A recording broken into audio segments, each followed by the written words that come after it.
comparative genome of eukaryotes. And it has been mentioned that the minimal bacterial genome, it may be larger than the eukaryotic genome. اور دوسرے الفاظ میں ہم یہ کہہ سکتے ہیں کہ جو یوکیریوٹک جینوم ہے it is smaller than the minimal bacterial genome. تو if we compare these two group of organisms like the bacteria that is prokaryotes with eukaryotic organism, تو اس آنسر کو تلاش کرنے کے لیے کہ کیا جو منیمل بیکٹیریل جینوم ہے it is larger than the eukaryotic genome, تو ہمیں ڈفرینٹ کویشچن کا آنسر دینا پڑے گا، لائک کہ جو یونیسیلولر یوکیریوٹک آرگنیزم ہے what is their size and how it can be compare with bacteria اور the prokaryotes, and then what is the fundamental difference of genetics between eukaryotic organisms and prokaryotes. And in case of eukaryotes, if multicellularity is there from the eukaryotic unicellular form to multicellularity, then how coordination it is being managed.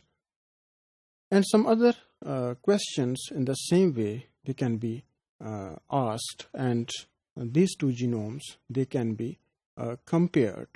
جیسے میں نے بتایا کہ اگر ہم eukaryotic genome کو دیکھیں تو اس میں جو بہت سارا پورشن ہے وہ انٹرجینک ہوتا ہے، نان کوڈنگ ہوتا ہے، تو آل دو جینوم سائز بڑا ہوتا ہے لیکن اس میں نمبر آف جینس کم ہوتا ہے. جیسے میں نے پہلے اگزامپل کوٹ کی کہ ہیومن جینوم یا ڈروسوفیلا یا فروٹ فلائی کے جینوم کو اگر ہم کمپیئر کریں تو اس سچویشن میں جو ہیومن نمبر آف جینس ہے to date it is twice higher, اس کے 2 گنا کا فرق ہے، لیکن اگر ہم ان کے جینومس کو دیکھیں یا ان کے سائز کو دیکھیں تو there is huge difference, and all this reduction in genome size it is because of the intergenic region.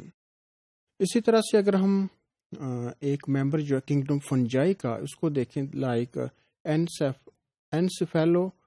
سیفالوٹوزون، ایک کنگڈم فنجائی کا ممبر ہے، تو اس کا جینوم جو ہے یہ بڑا اسمال ہے، لائک 3.5 میگا بیس یا ملین آف بیس پیئرس اس میں ہوتے ہیں، لیکن it is very small. 3.5 million base کا مطلب ہے کہ اس میں 3.5 لاکھ جو ہے لائک 35 لاکھ کے قریب بیس پیئرس ہوتے ہیں. تو اس میں اگر ہم اوپن ریڈنگ فریم کو دیکھیں تو اس کا جو نمبر ہے اٹ میں بی اراؤنڈ 1000. تو open reading frame we can define that portion of the DNA that lack stop codon so that it is going to synthesize functional protein product. تو اس میں 1000 اوپن ریڈنگ فریم ہو سکتے ہیں. اسی طرح سے ایک اور یسٹ کی ایگزامپل ہے شائزوس کیرومائسس، اس میں 4800 جو ہیں وہ اوپن ریڈنگ فریم ہو سکتے ہیں. اور نیورسپورا جو ہے it is also type of fungus, اس میں 10,000 تک اوپن ریڈنگ فریم ہو سکتے ہیں. So with in the same fungal kingdom the genome size, the number of open reading frame it may be different. So by comparing different genomes we can know the position of some vital genes. کہ اگر ہمارے پاس sequence آ گیا ہے different organism سے تو اس کو ہم align کر کے دیکھ سکتے ہیں کہ کون سے ریجن جو ہیں وہ کنزروڈ ہیں، کون سے وائٹل فنکشنز کر رہے ہیں. تو اس طرح سے they are going to comparative genomics, it is going to give the information about some vital proteins in the living organism. اور اس کے ساتھ ساتھ یہ ہمیں ہیلپ آؤٹ کر سکتا ہے کہ جو پروسیس آف ایوولوشن ہے اس میں کیا کیا changes at the genomic level وہ آئی ہیں.